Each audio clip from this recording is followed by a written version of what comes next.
Welcome to Thrilling Tales of Adventure. I'm Mardell, reading Black Bartleby's Treasure by Geoffrey Farnell.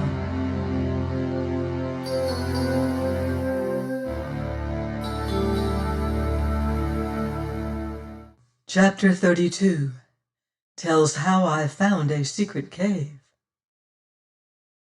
Next morning I was up mighty early and away to the little valley, first to view my pots, and then to pick some flowers for her birthday, remembering her great love for such toys. Coming to the ashes of the fire, I must needs fall a-cursing most vilely, like the ill fellow I was, and to swearing many great and vain oaths. And at her birthday, for here were my pots, what the fire had left of them, all swollen and bulged with the heat, warped and misshapen beyond imagining. So I stood, plucking my beard and cursing them severally and all together, and fetched the nearest a kick that nigh broke my toe, and set the pot a-leaping and bounding a couple of yards, but all unbroken. Going to it, I took it up and found it not so much as scratched and hard as any stone. This comforted me somewhat, and made me to regret my ill language, more especially having regard to this day, being as it were a day apart. And now, as I went on crossing the stream, at a place where were stepping stones, set there by other hands than mine, as I went, I say, I must needs think what a surly, ill-mannered fellow I was, contrasting the gross man I was become with the gentle, sweet-natured lad I had been. Well, but, thinks I, excusing myself, the plantations and a rowing bench be a school, where a man is apt to learn naught but evil and brutality. My wrongs have made me what I am, but again, thinks I, blaming myself, wrong and hardship, cruelty and suffering do not debase all men, as witness the brave Frenchman that was whipped to death beside me in the Esmeralda Galleass. Wrong and suffering either lift a man to greatness, or debase him to the very brute. She had said as much to me once, and she was right, thinks I, for the Frenchman had died the noble gentleman he was born, whiles I, as well born as he, and suffering no greater wrong than he, according to his own account, I had sullied myself with all the vileness and filth of slavedom, and had fought and rioted with the worst of them. And now, remembering the shame of it all, I sat me down in the shade of a tree, and fell to gloomy and sad reflection, grieving sorely over things long past and forgotten until now, and very full of remorse and scorn of myself. Howbeit, thinks I, if rogue and brute I am, which is beyond all doubt, I will keep such for my own kind, and she shall know naught of it. And here getting upon my knees, I took a great and solemn oath to this effect, never by look or word or gesture to give her cause for shame or fear, so long as we should abide together in this solitude, so aid me God. This done, I arose from my knees, and betook me to culling flowers, great silver lilies, and others of divers hues, being minded to lay them on the threshold of her door to greet her when she should arise. With these in my arms I recrossed the brook, and stepping out from a thicket, came full upon her ere she was aware, and seeing her so suddenly, I stood like any fool, my poor flowers hidden behind me. She had taken up one of my misshapen pots, and was patting it softly as she viewed it, and a little smile on her red lips. All at once she turned, and spying me, came towards me, all smiling, fresh and radiant as the morning. "Oh, Martin," says she, turning the pot this way and that. "Oh, Martin, 'tis wonderful." "'Tis an abomination," quoth I. "And 'twill hold water." "'Tis like an ill dream," says I. "And so strong, Martin." "True, 'tis the only merit the things possess. They are like stone. Watch now." And here, to prove my words, I let one drop, though indeed I chose a soft place for it. And they will be so easy to carry with these handles, and why, what have you got there?" Saying which, she sets down the pot gently as it had been an eggshell, and comes to me, whereupon I showed her my posy, and I more fool-like than ever. "I chanced to see them growing," says I, "and thought, your birthday, they might pleasure you a little, mayhap." "Please me," says she, taking them. "Please me? Oh, the dear, beautiful things! I love them." And she buries her face among them. "'Twas kind of you to bring them for me, Martin," says she, her face hidden in the flowers. "Indeed, you are very good to me. After all, you are that same dear Martin I knew long ago, that boy who used to brandish his rusty sword and vow he'd suffer no evil to come near me, and yearned for ogres and dragons to fight and slay on my behalf. And one day you caught a boy pulling my hair." "It was very long hair even then," says I. "And he made your lip bleed, Martin." "And I hit him on the nose," says I. "And he ran away, Martin. And you bathed my lip in the pool, and afterwards you—" "Yes, I did, Martin, though 'tis a long time to remember." "I shall never forget," says I. "Shall you?" Here she buries her face in the flowers again. "As to the pots, Martin, there are 4 quite unbroken. Will you help me bear them to our refuge? Breakfast will be ready." "Breakfast is a sweet word," quoth I, "and as to these things, if you will have them, well and good." And thus she with her flowers, and I with the gallipots, we came to our habitation. "What do we work at today?" she questioned, as we rose from our morning meal. "Today I make you a pair of shoes." "How may I aid you, Martin?" "In 1,000 ways," says I, and I plucked a great fan-shaped leaf that grew adjacent. "First sit you down, and now give me your foot." So kneeling before her, I traced out the shape of her foot upon the leaf, and got no further for a while, so that presently she goes about her household duties, leaving me staring at my leaf and scratching my head, puzzling out how I must cut and shape my goatskin. Well nigh all that morning I sat scheming and studying how best I might achieve my purpose, and the end of it was this. This shape I cut from the leaf, and with it I went to find my lady. Then she, sitting upon the stool, I took off one of her shoes, and she, all laughing wonderment, and fitting this pattern to her foot, found it well enough for shape, though something too large. I now took the goatskin, and laying it on the table, cut therefrom a piece to my pattern. Then with one of my nails, ground to a sharp point like a cobbler's awl, I pierced it with holes, and sewed it together with gut in this fashion. This quickly over in the telling, but it was long a-doing, so that having wrought steadily all day, night was at hand ere her shoes were completed, with 2 thicknesses of hide for soles, and all sewed mighty secure.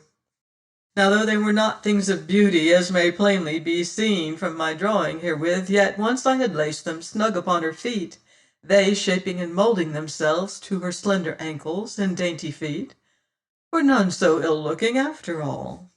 And now she, walking to and fro in them, must needs admire at their construction and the comfort of them, and very lavish in her praise of them and me, the which did pleasure me mightily, though I took pains to hide it. "Why, Martin," says she, thrusting out a foot, and wagging it to and fro, very taking to behold, "I vow, our cobbler surpasseth our carpenter. Dian's buckskins were no better, nay, not so good, judging by pictures I have seen." "They will at least keep out any thorns," says I, "though as to looks—" "They look what they are, Martin, the shoes of a huntress. You will find her very swift and sure-footed when her bruises are quite gone." "I'm glad they please you," says I, yet upon my knees and stooping to view them neath her petticoat, though now I see I might better them by trimming and shaping them here and there. "No, no, Martin, leave well alone." But now and all at once I started to feel a great splash of rain upon my cheek, and glancing up, saw the sky all overcast, while seaward the whole horizon was very black and ominous, great masses of writhing vapor, and these threatening clouds, lit ever and anon by a reddish glow, and pierced by vivid lightning flashes, all of which took us mightily by surprise, we having been too intent upon these new buskins to heed aught else. "Yonder is storm and tempest," says I. "See how it sweeps towards us?" And I pointed where, far across the dark sea, a line of foam marked the oncoming fury of the wind. And presently we heard it, a faint hum growing ever louder and fiercer. "Oh, Martin, see yonder!" And she pointed to the onrushing of the foaming waters. "'Tis very awful, but very grand." "Let us go in," says I, catching up my tools. "Come, soon will be roaring havoc all about us." "Nay, let us stay a while and watch." As she spoke, it seemed as the sea gathered itself into one great and mighty wave, a huge wall of foaming waters that rolled onward hissing and roaring as it would whelm the very island beneath it. On it rushed, swelling ever higher, and so burst in thunder upon the barrier reef, filling the air with whirling foam. And then came the wind, a screaming, howling, vicious Titan that hurled us flat and pinned me breathless and scarce able to move. Howbeit I crawled where she crouched, somewhat sheltered by a rock, and clasping her within my arm, lay there nor dared to stir, until the mad fury of the wind abated somewhat. Then side by side, on hands and knees, we gained our rocky fastness, and closing the door, which was screened from the direct force of the tempest, I barred it with a beam I had made for the purpose, and stood staring at my companion and she on me, while all the world about us roared and clamored loud and louder, until it seemed here was to be an end of all things. And now suddenly came darkness, and in this darkness her hand found mine and nestled there. Thus we remained a great while, hearkening to the awful booming of this rushing mighty wind, a sound indescribable in itself, yet one to shake the very soul. In a while, the tumult subsiding a little, we might distinguish other sounds, as the rolling of thunder, the rending crash of falling trees hard by, and the roar of mighty waters. And presently her voice came to me. "God pity all poor mariners, Martin." "Amen," says I, and needs must think of Adam and Godby, and wonder where they might be. "'Tis very dark. Shall we not have a light?" she questioned. "If I can find our lamp," says I, groping about for it. "Here's a candle." "A candle," says I, "and where should we find a candle?" "We have 3, Martin. I made them with the tallow from our goat, though they are poor things, I fear." Taking out my tinder box, I very soon had these candles burning, and though they smoked somewhat, a very excellent light we thought them. "And now for supper," says she, beginning to bustle about. "Our meat is in the larder, Martin." Now this larder was our 3rd and smallest cave, and going therein I was immediately struck by the coldness of it. Moreover, the flame of the candle I bore flickered as in a draught of air, insomuch that, forgetting the meat, I began searching high and low, looking for some crack or crevice whence this draught issued, yet found none. This set me to wondering. For here was the cave, some 10 feet by 12 or more, and set deep within the living rock, the walls smoothed off here and there as by hand, but with never a crack or fissure in roof or walls, so far as I might discover. Yet was I conscious of this cold breath of air, so that my puzzlement grew the greater. Presently, as I stood thus staring about, to me comes my lady. "Good lack, Martin," says she, "if we sup on gold tonight, we must eat it raw, for we have no fire." Fire, says I. Smoke would do it. 'Tis an excellent thought. Do what, Martin? Look at the candle flame and hark. And now the booming of the wind dying down somewhat, we heard a strange and dismal wailing, and therewith a sound of water afar. Oh, Martin, she whispered, clasping her hands and coming nearer to me, what is it? Not to fear, comrade, but somewhere in this larder of ours is an opening or fissure. The question is where, and this I go to find out. Ay, but how? She questioned, coming nearer yet, for now the wailing had sunk to a groan, and this gave place to a bubbling gasp, mighty unpleasant to hear. With smoke, says I, setting the candle in a niche of rock, I will light a fire here. But we have no fuel, Martin. There's plenty in my bed. But how will you sleep in no bed? Well enough, as I've done many a time and oft. But, oh, Martin, 'twill make such a dire mess, and this our larder. No matter, I'll clean it up. Howbeit I must learn whence come this cold-breathing air. Besides, the fire shall cook our supper, and moreover— But here I checked speaking all at once, for above the dismal groans and wailing, I had heard a sudden fierce whispering. Oh, Martin, oh, Martin, sighed my companion, we are not alone.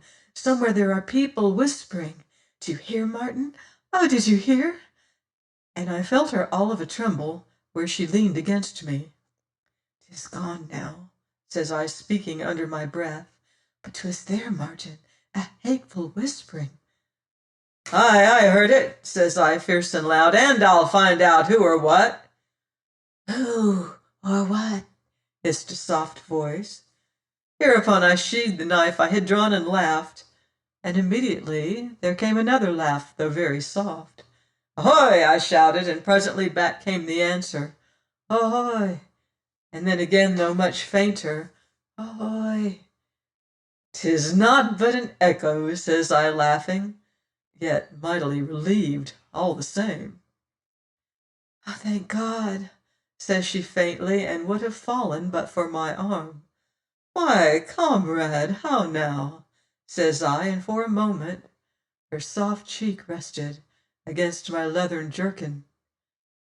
Oh, Martin, says she, sighing, I do fear me I'm a monstrous craven. Sometimes forgive me.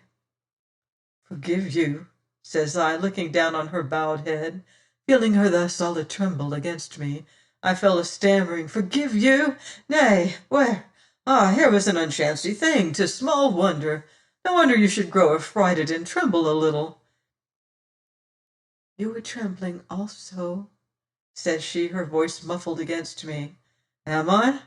Yes, Martin. Were you afraid likewise? No. Yes, says I, and feeling her stir in my hold, I loosed her. And now bringing fern and bracken from my bed, I kindled a fire, and dampening this a little, made a smoke the which, rising to a certain height, blew back upon us, but always from the one direction, and peering up thither, I judged here must be a space twixt the roof and the face of the rock, though marvellous well hid from all observation. Hereupon, the place being full of smoke, I must needs stamp out the fire, lest we stifle. Yet I had discovered what I sought. So whilst my companion busied herself about supper, I dragged our table from the outer cave, setting it in a certain corner, and mounted thereon, reached up and grasped a ledge of rock, by which I drew myself up, and found I was in a narrow opening or tunnel, and so low that I must creep on hands and knees. Will you have a candle, Martin? And there was my lady standing below me on the table, all anxious-eyed. So I took the candle, and creeping through this narrow passage, suddenly found myself in another cavern, very spacious and lofty. And now, standing in this place, I stared about me, very full of wonder. as well I might be, for I saw this. Before me, a narrow door, very stout and pierced with a loophole, and beyond this, a rocky passage that led steeply down. On my right hand in a corner, a rough bed with a bundle of goat skins and sheets that looked like sailcloth. On my left, a table and armchair, rough-builded like the bed, and above these a row of shelves against the rocky wall, whereupon stood 3 pipkins, an iron, 3-legged cooking pot, a candlestick, and an inkhorn with a pen in it. Lastly, in a corner, close beside the bed, I spied a long-barreled firelock with bandoliers complete. I was about to reach this, and very joyously, when my lady's voice arrested me. "Martin, are you there? Are you safe?" "Indeed," says I, "and to Morris I have found you treasure beyond price." "Oh, Martin, is it Bartlemy's treasure? The jewels?" "Better than that 1,000 times. I have found you a real cooking pot." "Oh, wonderful! Show me. Nay, let me see for myself. Come and aid me up, Martin." Setting down my candle, I crawled back where she stood, all eager impatience, and clasping her hands in mine, drew her up and on hands and knees brought her into the cave. "Here's a goodly place, comrade," says I. "Yes, Martin, with a ladder to come and go by, this should make you a noble bedchamber." "Never," says she, "oh, never." "And wherefore not?" "First, because I like my little cave best, and second, because this is too much like a dungeon, and third, because I like it not. And hark!" Indeed, as we spoke, the echoes hissed and whispered all about us. "Why, 'tis airy and very dry." "Very dark by day, Martin." "True enough, still 'tis a wondrous place." "Oh, very, Martin, only I like it not at all." "Why, then the bed should serve you handsomely." "No," says she, mighty vehement. "You shall make me a better, and you will, or I will do with my bed a fern." "Well, then, this pot. Here is a noble iron pot for you at least." "Why, yes," says she, smiling to see me, all chapfallen, "'tis indeed a very good pot. Let us bring it away with us, though indeed I could do very well without it." "Lord," says I gloomily, "here have I found you all these goodly things, not to mention chair and table, thinking to please you, and instead—" "I know, Martin, forgive me, but I love not the place nor anything in it.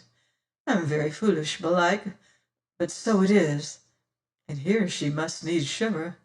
"As to these things, the bed, the chair and table, the shelves yonder, why, you can contrive better in time, Martin, and by your thought and labor they will be doubly ours, made by you for our own 2 selves, and used by none but us." "True," says I, greatly mollified, "but this pot, now, I can never make you so brave a pot as this." "Why, very well, Martin," says she, smiling at my earnestness, "bring it, and let us be gone." So I reached down the pot, and espied therein a long-barreled pistol. Whipping it out, I blew off the dust, and saw 'twas primed and loaded, and with flint in place, albeit very rusty. I was yet staring at this, when my lady gives a little soft cry of pleasure, and comes to me with something hidden behind her. "Martin," says she, "'tis a good place after all, for see what it hath given you." And she showed me that for which I had yawned for so bitterly, a good stout saw. Tossing aside the pistol, I took it eagerly enough, and though it was rusty, a very serviceable tool I found it to be. "Ha, comrade," says I, "now you shall have a chair with arms, a cupboard, and a bed fit to lie on.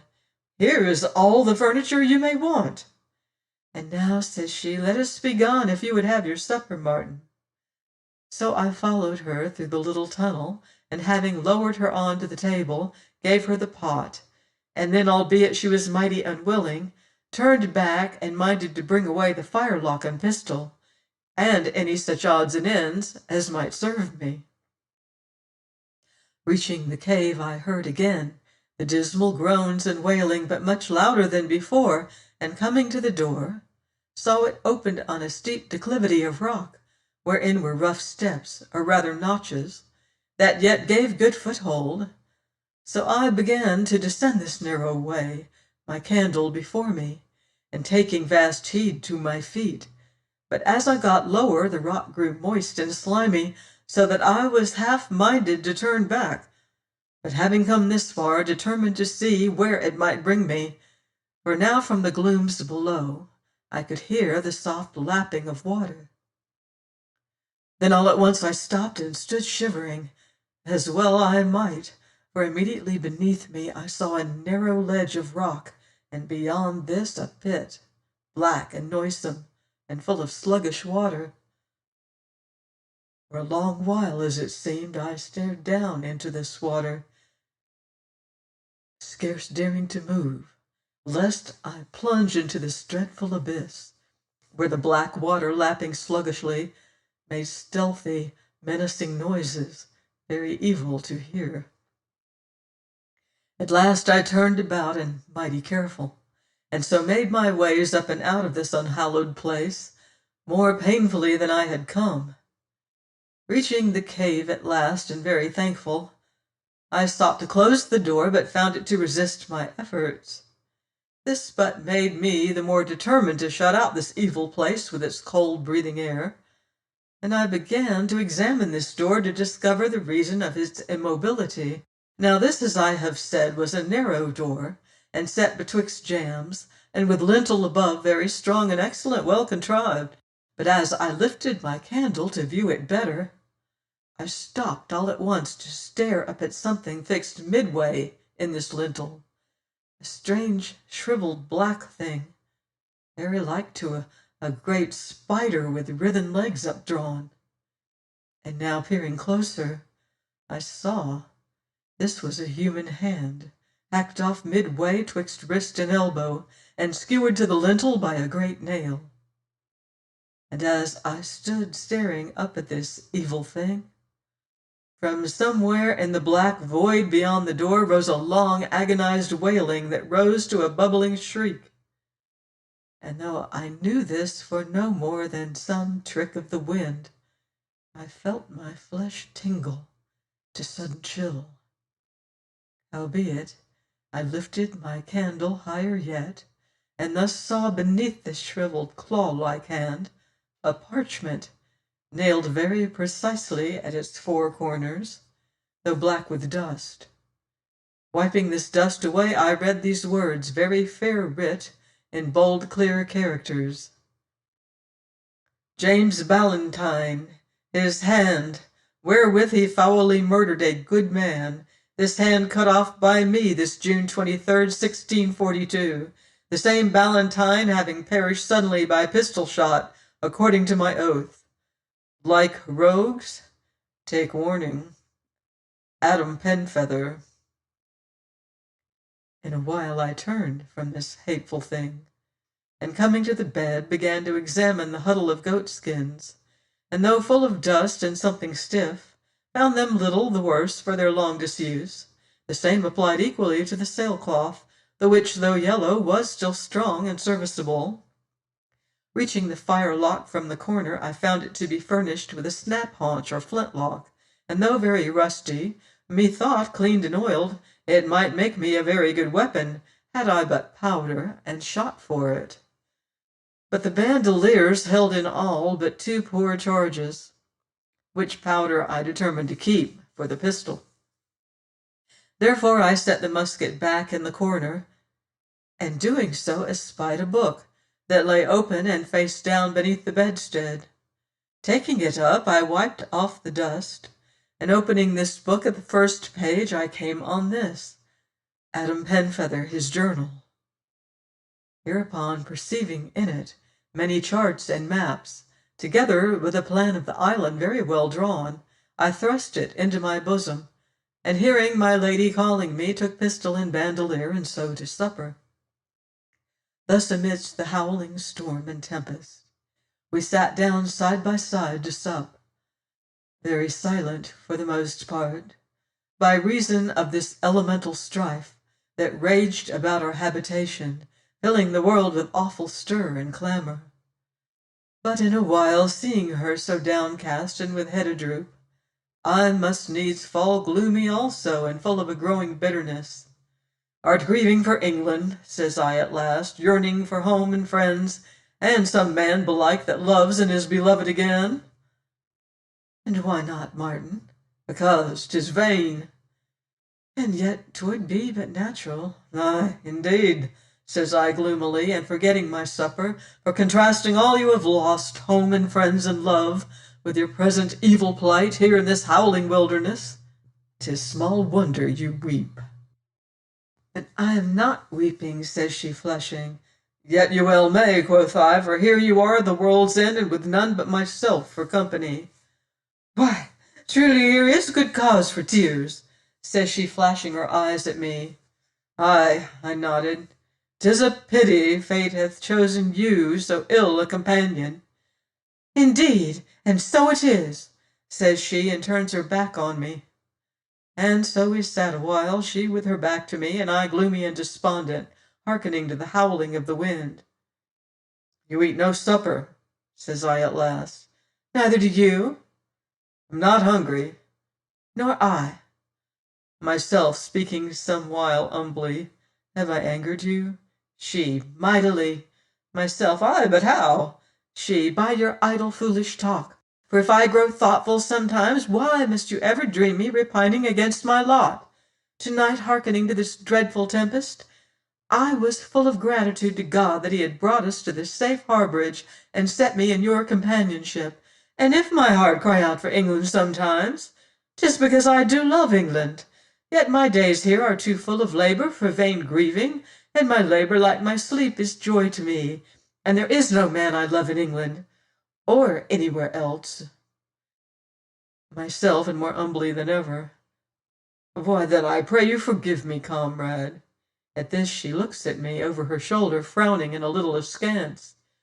For indeed, says I, meeting this look, I would have you know me ever as your comrade to serve you faithfully, seeking only your friendship and not beyond, one you may trust unfearing, despite my ungentle ways.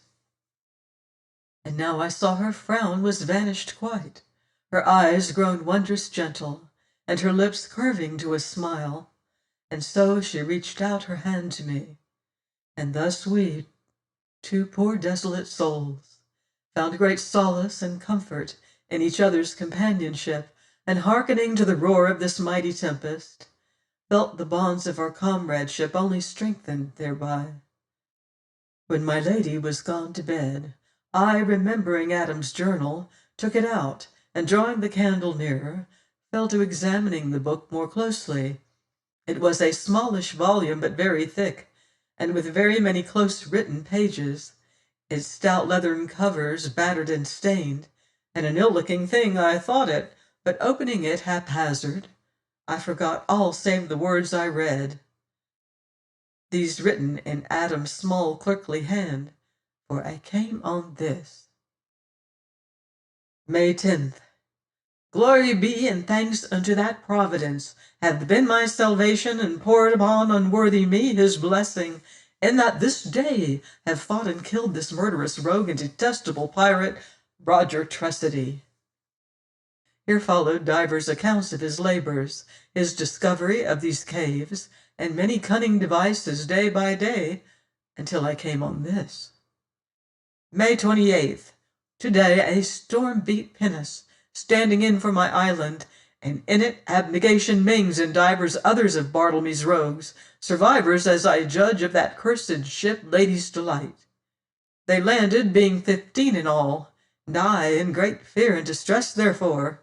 They leaving their boat unwatched, I stole thither, and to my great joy found therein a watchcoat and bonnet, 3 muskets, 2 swords, 5 pistols with powder and shot, all of which did hide among the rocks adjacent, a cunning hiding place, where I may fetch them at my leisure, Providence aiding. May 29th. This day 1 hour before dawn secured arms, powder, etc., and very grateful therefore. May 30th. Today set about strengthening and fortifying my door, since, though Roger Tressady is dead, there be other rogues yet to slay, their evil minds being full of lust for black Bartlemy's treasure and my blood, and these their names. A true list of these rogues, each and every known to me aforetime in Tortuga: Abnegation Mings, Benjamin Galbally, Juliano Barolozzi, Jasper Vokes, Benjamin Denton, Pierre Durand, John Ford, James Ballantyne, Isaac Pym, Robert Ball, William Loveday, Daniel Marston, Ebenezer Phipps, a boy and a woman, my equipment against the same, a determined mind, muskets with powder and shot aplenty, swords, pike, axe, pistols, a chain shirt. June 1st. This day waked by a shot, and the sounds of lewd brawling.